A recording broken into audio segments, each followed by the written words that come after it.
The Pit Press Podcast.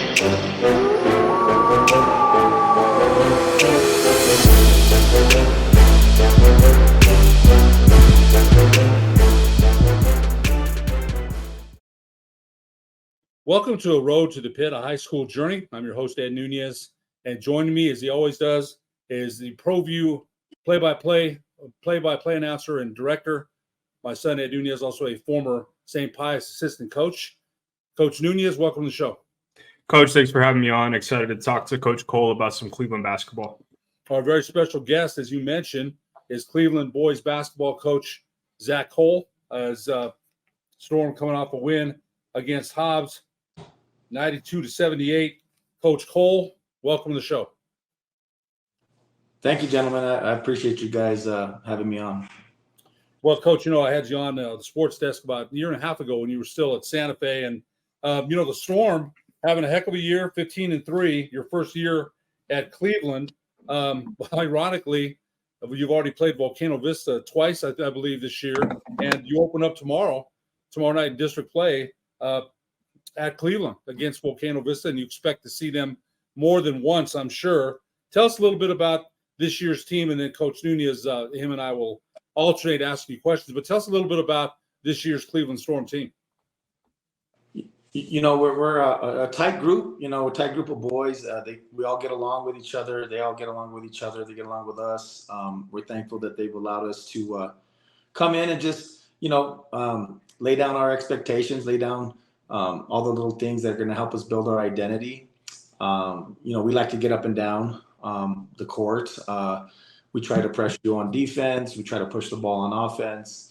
I feel like we're sharing the basketball better now at this point of the year than we were at the beginning of the year. And therefore, you're able to score 92 points, the way we did at Hobbs. We have a handful of guys that are getting into double digits each game in terms of scoring. And that's, we feel like that's when you're more difficult to guard. That's when you're more difficult to prepare for when the scoring spread out like that. Hobbs has got, I think, some talented kids on their team. I saw them play in the 8 Metro tournament against Highland. And they're not the Hobbs of the past, but they've got Hutchings and Ronald Ross are there. The coach Hutchings and Ross are the coaches there. Tell us a little bit about, that's a storied trip, the Hobbs Gymnasium. I remember going to scout a game there for Ray Rodriguez when I coached them at Highland, Hobbs and Clovis. And just talk a little bit about that atmosphere. It may not be the same as it was back in the day, but talk a little bit about that road trip to Hobbs. Oh, I mean, like you said it, just a great high school basketball atmosphere. They got the band going. They got the drummer on the platform there at center court and the bleachers and the hometown crowd.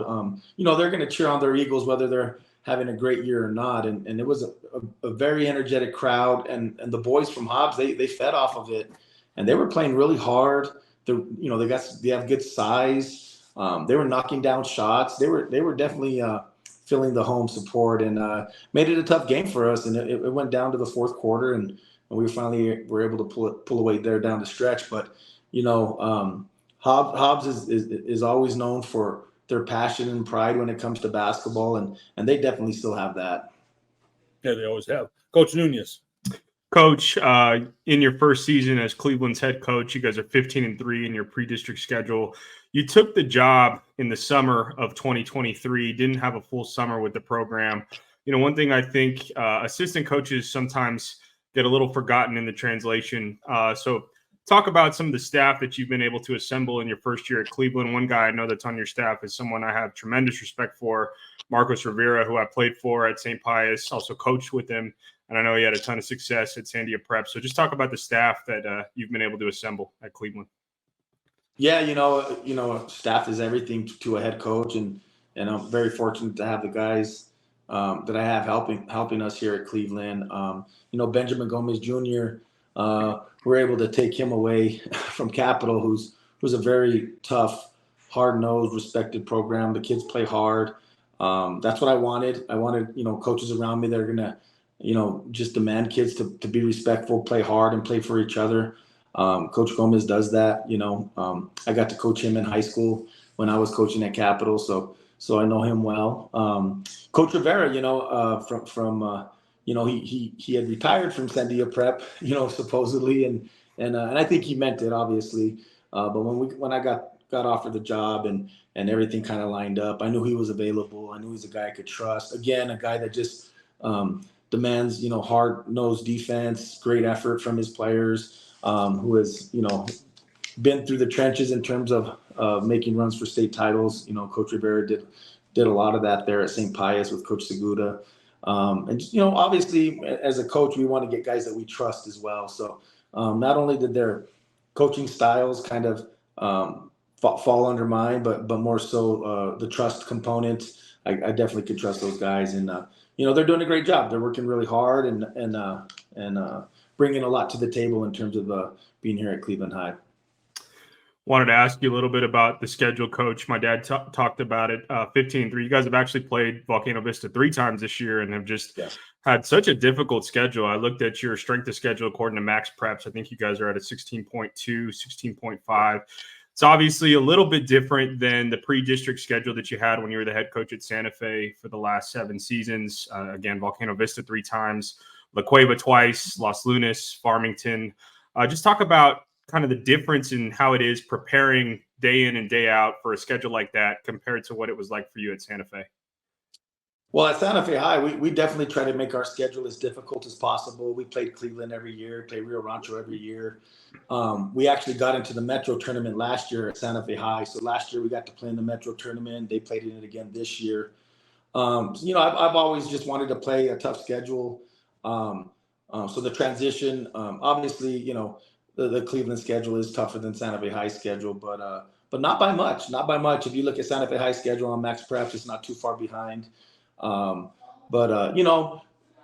With in terms of playing Volcano so many times, they're not going to always be in the same tournaments that you're in every single year. So that's kind of what's kind of factored into that situation this year. They were in our tournaments, they were in the Hobbs tournament, and obviously they're in the Metro, and that's where we've been able to meet up with them in all 3 tournaments. And now the district play starts, we'll meet up with them, during our district play. But in terms of dealing with it, we came into the season with high expectations. Therefore, it's not, we're focusing on us. It's not really about who we're playing. We're trying to be the best versions of us, and that's what we've been chasing since the summer, since June, since that quick transition. We know we have some talented kids.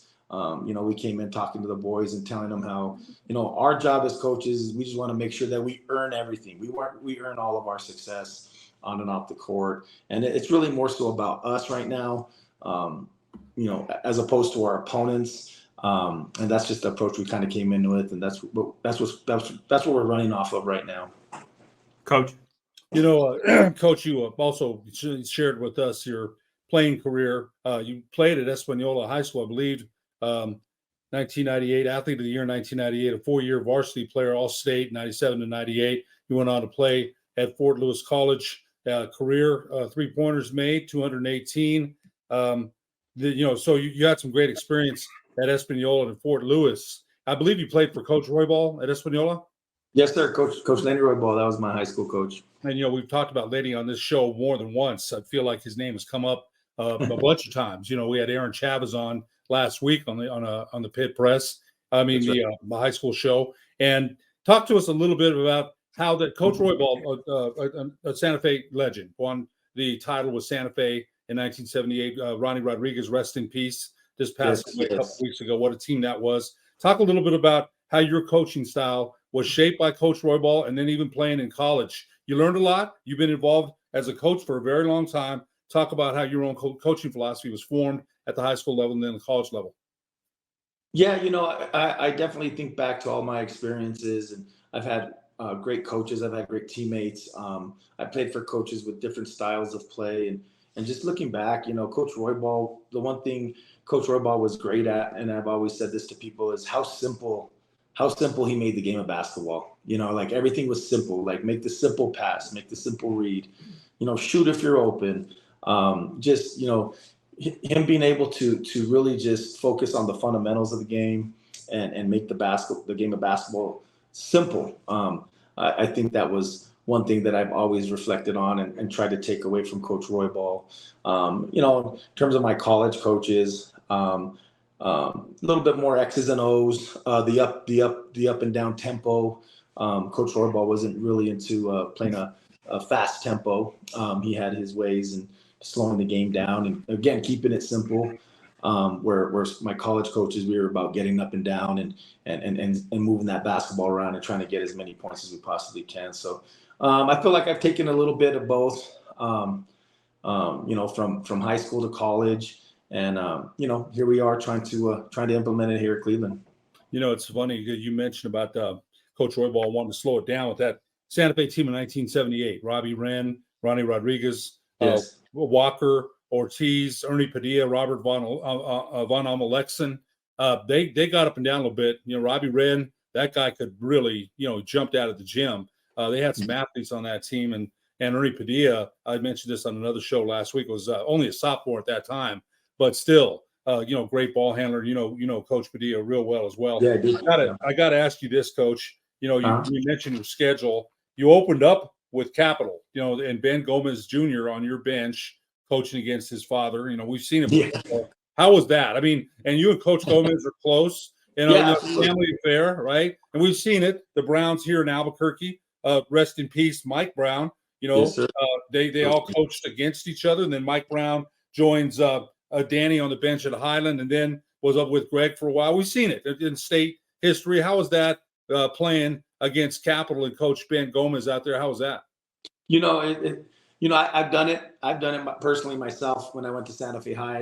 I know Ben Gomez Jr. hadn't experienced it, and I just told him it's different. It's interesting going in, but once the JV game ends and once the warm up starts for the varsity game, it's about the game. It's about the game, and you get locked into your points of emphasis in terms of working the sideline and your duties as an assistant coach, things like that. But we talked after, and Coach Gomez Jr. He said it was a bit strange, and it always is, especially the first time. I think the more you get, the more you experience it, the more you get used to it.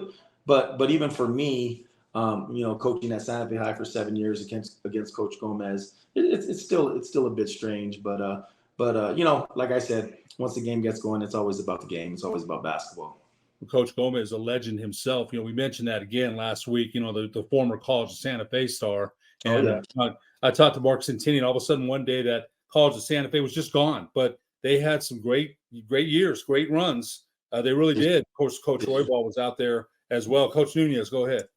Coach, just wanted to ask you about your coaching career prior to Cleveland. Obviously, we know you were the head coach at Santa Fe. One thing I was interested in is you took 2 years away from New Mexico and went and coached in Ramona, California. I'm just kind of curious what your experience was out there and what high school basketball is like out there compared to New Mexico. Yeah, it was a great opportunity. Ramona, California, it's in north San Diego County. There was an opportunity for a teaching position and a coaching position, and it was a team that returned a handful of kids and a prideful program that really hadn't won. They call them leagues out there instead of districts, but they hadn't won a league title in about 20 plus years, and we were able to go up there and just again, it's always about our core values. We were able to implement our core values and kind of restore some of the pride there in Ramona, California. We made the CIF playoffs our first year there as a 9 seed, and we lost in the first round. And then the second year, we were able to win the number 1 seed in Division III. We were the 1 seed. We got to host two first round playoff games. We lost in the semis there in the CIF San Diego section tournament. But the game of basketball. My experience out there is the game opened up. You started seeing a lot more of like 5-out dribble drive concepts, things like that. That's what I kind of noticed as we started playing teams over there in San Diego. And then we had a shot clock. We had a shot clock there in California. So that was a great experience. It got to as a coach, I got to learn 2-for-1s, things like that. We got to do we were able to get creative defensively where we're playing one defense for the majority of the shot clock, and then the last 8 seconds you could jump into something else and just kind of throw teams off there and force them into tough shots. So I had a lot of fun coaching in California. from the style of play. Obviously, you see tremendous athletes. There's so many good athletes there in Southern California. It's such a big state, such a large population, and experiencing the shot clock was really neat. I'm a big advocate for the shot clock. I know here in New Mexico, we've had our opportunities to adopt it. The most recent one being a few years ago. So I was really disappointed when we weren't able to adopt it. I just feel it keeps the game flowing. It doesn't mean that you can't still have bad basketball just because there's a shot clock. But, in terms of just a team being able to hold on to the ball and possess it for a minute and a half, it's just not where the game's going. So I really don't understand why we're trying to hold on to it. Understood.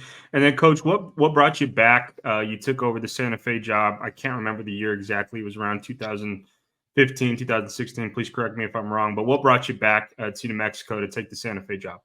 My wife's from Santa Fe. So when I had the opportunity to coach at Santa Fe Indian School, that was actually my first experience as a head coach. So I coached there for 2 years.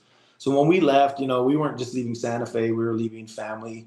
We were leaving home per se, in regards to my wife, that, that's her home, that, that's where her mother is. She's an only child. And so, we left a lot behind to go chase an opportunity, and it was a great opportunity. But we had our third child there in California. We had our first baby girl, Kennedy Lynn. And, my wife got really homesick, and we've always said it's always easier to come back home.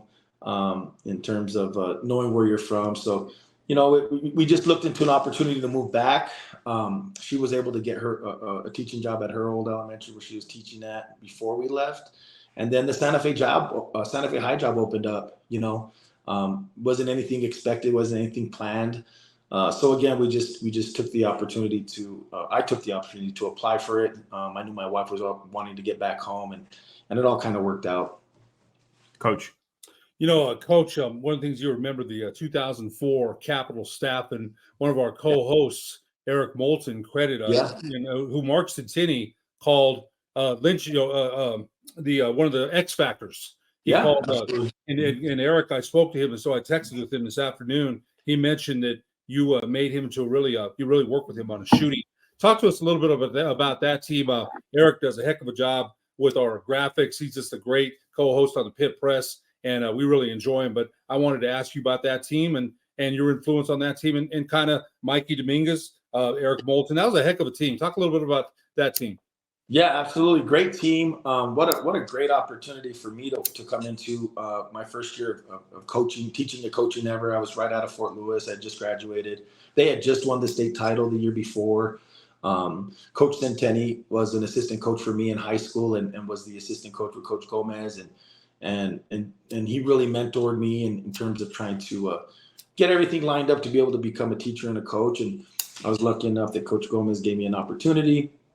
And then, then you start coaching, and you have this special group. You have this special group of young men. You had Mikey Dominguez, Eric Moulton, you had Bubba, you had Kevin Urban, Abel Lucero. Like, there was this really, really good basketball team, and they were a tight group of kids, man. They were really close, and I really believe in, seeing that so early in my coaching career, how together a team is really matters in terms of how far they can make it in terms of chasing the blue trophy. That just stuck out to me right away.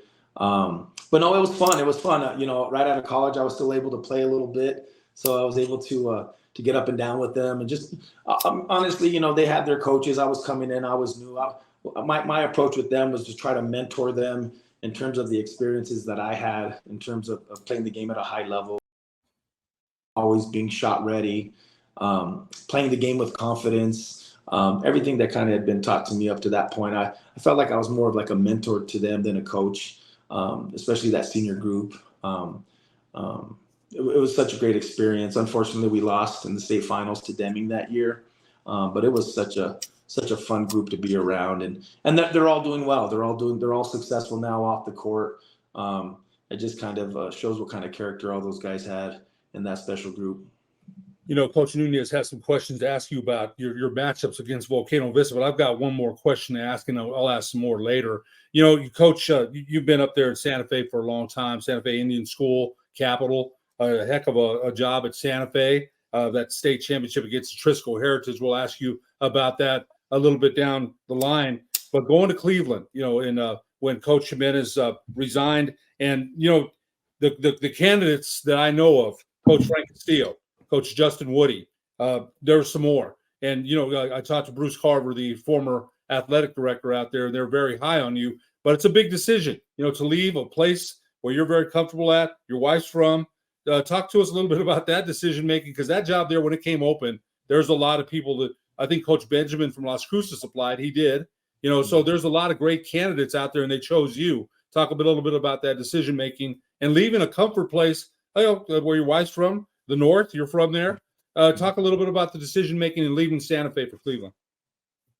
Yeah, I was very happy there at Santa Fe. We had built a program that we were extremely proud of, and it turned into, the program kind of ran itself, after that third, fourth year there, and it was fun to be a part of.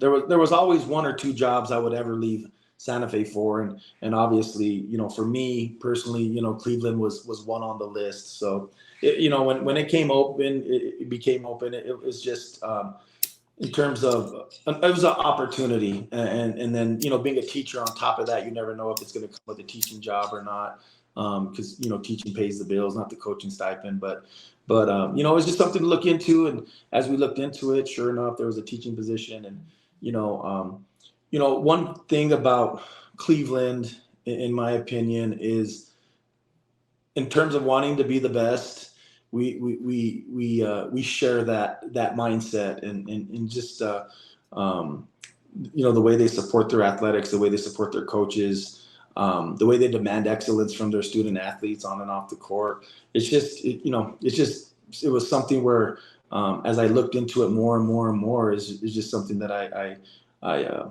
couldn't turn away from. And once I sat down with my family, sat down with my wife, sat down with my kids, because they had two kids that I was pulling from high school there in Santa Fe, and I wasn't going to apply unless we were all in as a family, my wife and my kids, and once I got their blessing to look into it, I never looked back. Coach, just looking at your roster on paper, I've followed some of the coverage in the Rio Rancho Observer and also the Albuquerque Journal of your team, and one thing that I've seen that's been common throughout the pre-district season is you preaching, we got to share the basketball, keep the basketball hot. And you got a lot of talent on your team. Obviously everybody knows Daniel Steverson II, Rami Albrecht, Noah Padilla, Isaiah Sandoval just had a big game against Sandia with 5 for 5 from the 3-point line. How do you keep everybody happy, and how do you get everybody eating on that team? With multiple players that can really contribute offensively, you got to move the basketball. I kind of experienced that in college. I got to play on a team where our starters, we all averaged double figures. And what my experience with that is, it's hard to do a scouting report on. It's hard to prepare for. It's hard to stop a team that's so good at sharing the basketball, finding the open guy, and with that, you need guys to be ready. You need guys to be ready to produce when the ball finds them. And like I said, from June till now, I'm so proud of our guys, because we're sharing the basketball better than we have. And take the game like Sandia, like you just mentioned, for Isaiah to get those types of shots and shoot them with confidence. It kind of just symbolizes what we've been emphasizing, and we're super proud of the boys, and we're super proud of kids like Isaiah for being ready for their moment. But it all comes with ball movement and trust. If you trust your teammate, you're more willing to share the ball with them. So we tell guys all the time, you got to earn the trust of your teammates. You do that every day by showing up ready to work in practice or preseason workouts or whatever the case may be.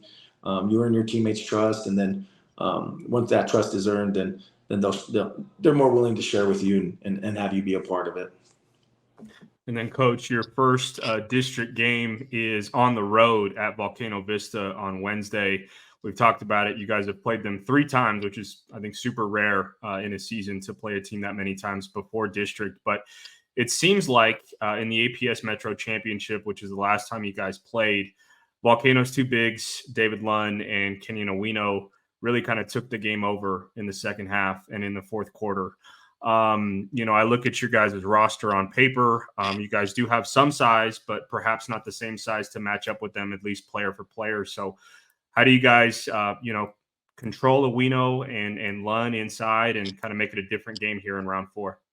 As a team, we got to be locked in. We got to communicate. We got to give good midline help. We have to fly around 5 as 1. That's how we were able to beat them there in Hobbs. But yeah, I mean, it's tough to match up with Kenyon, and it's hard to match up with David. So, we just really kind of want to try to slow them down and then not let any other role guys contribute. That was kind of like our formula there in Hobbs, and we were able to execute it a little better than we did in the Metro. But with great teams like that, with great players, with great tradition, back-to-back state champs, Coach Brown always has them ready. Those are the games we want to play. Like, that's where we want to be. That's what we're striving to be. So, we embrace those games, whether we're going to play them 2 or 3 times, or like this year, we have the potential to play them 6, 7 times. So those are the games we want to be in. We want to be a part of that. If you're playing a team 6 to 7 times in one season, it's because you have a good team and you're a good team yourself. So, Wednesday night's going to be a challenge for us, but it's something that I feel like we're prepared for at this point in our season, and now it's time for us to go execute. Coach? You've got some matchup problems yourself, Coach. You mentioned Steverson, and Coach Nunez mentioned Noah Padilla had a great game against Sandia. And, you've also got Stratton Schufelt, the linebacker that just committed to UTEP. So congratulations to him. And you mentioned the commitment to athletes out there. You've got great coaches out there and great support. You mentioned that, and that definitely helps. I want to go over your schedule. Beating Capital, win against Los Lunas, Santa Fe, lost to Volcano Vista. You beat Artesia, and Coach Mondragon does a great job out there. Yeah, it does. You beat Volcano, lost to Farmington, beat Santa Fe again, beat La Cueva, Trisco Heritage, lost to Volcano, beat La Cueva, beat Sandia, and beat Hobbs. You're on a 3-game winning streak. I want to take you back a little bit, if you don't mind. The state championship, was it 2019 against Trisco? I'm trying to 2019. Yeah. What a game. That's I remember watching up top with the ProView crew. I think Coach Nunez, I think you were up there too, if I'm right. I think you're right next to me watching. Tell us your memories of that game. And I remember thinking to myself, everybody up there, it was a shooting duel. Rivas, Ramos, you had, I'm trying to remember. I remember your guys. And of course, I think the late JB White couldn't play that game. Yeah, we lost JB mid part of the season that year to his dislocated patella, but our leader, the general, they used to call him, Antonio Lovato. He was huge for us. Christian Cavanaugh, Derek Solano, PJ Lovato was a freshman. He was really good. I remember. Yeah, PJ Lovato was a freshman, and he got thrown into the fire there once we got to the pit. But just a great group of young men. Not a single kid above 6 feet, except JB. But we lost him earlier that year. But man, he was so big for us in terms of showing how he was fighting to come back from his knee injury to be great again, and just still leading us and still pushing us. I said it before and I said it again, man. We have JB White in that state final game. We're state champs. There's no questions asked. We lost by 3. I think 19 of their 24 points in the first half were off of offensive rebounds. If JB White's in the game, they're not getting offensive rebounds. So, we were proud of the guys. They had bought into everything we had been selling. That was our 3rd year there at Santa Fe. So, we hadn't spent that much time there, and that group had just bought in from day one. And for us to be able to make that run that we made in 2019, really was just credit to those kids for buying in and believing in us as their leaders, and then believing in each other and pushing each other. But what a run, what a game. Yeah. Coach Ortega did such a great job there. We actually played at Trisco the year before in the state playoffs as well. The first year that they won it, we played them in the first round, and we barely lost to them. We lost to them by 3 as well that year. So since that year, we had kind of had a mutual respect for one another, and then we had to match up with them in the state finals the following year. And hard-nosed kids, tough kids, great players there at Atrisco. Such a great environment. I remember walking down the ramp. We went up early because there was a game before us. I think it was a 1A team, a 1A state final. We went up the ramp. Pit was about halfway full. Went up a little early, get the stuff on the pregame board, things like that. And then when we walked down, you walk through the ramp, and then at some point the roof of the ramp of the ramp goes away, and you get to see, how many people are actually there in the stands. And it gave me chills. I get chills today with that experience. And that place was packed. Santa Fe showed out, and our boys gave it their all for them that night.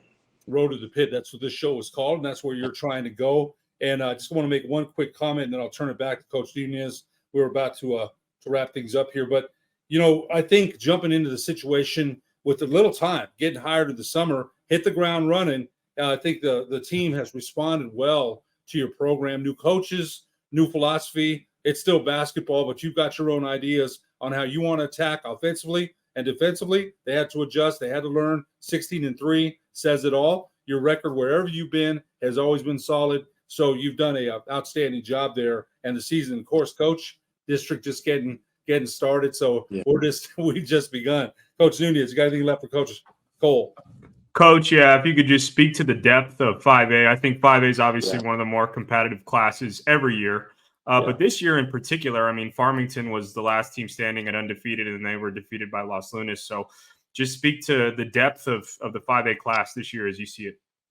Yeah, very deep class. Honestly, you could probably even reach outside the top 10 and you're going to find, you're still at the 10, 11, 12 range, 13 range, and you're going to find a good basketball team. And the thing about 5A is each team has a good player. And when you have a good player and you get guys to play hard and give it their all around them and keep them united and play together, anything can happen. And that's why we're really appreciative of our schedule in terms of how difficult it's been, because, any team, whatever team makes a run this year through 5A when it comes to the state playoffs, you're going to play 4 grueling basketball games. So, we were happy that our schedule is as difficult as it has been. And we're happy that our district schedule, we feel like we play in the best district in the state. That's our opinion, but we feel that way. It's only going to get you ready for the important run in the postseason, and we're thankful that we have that opportunity.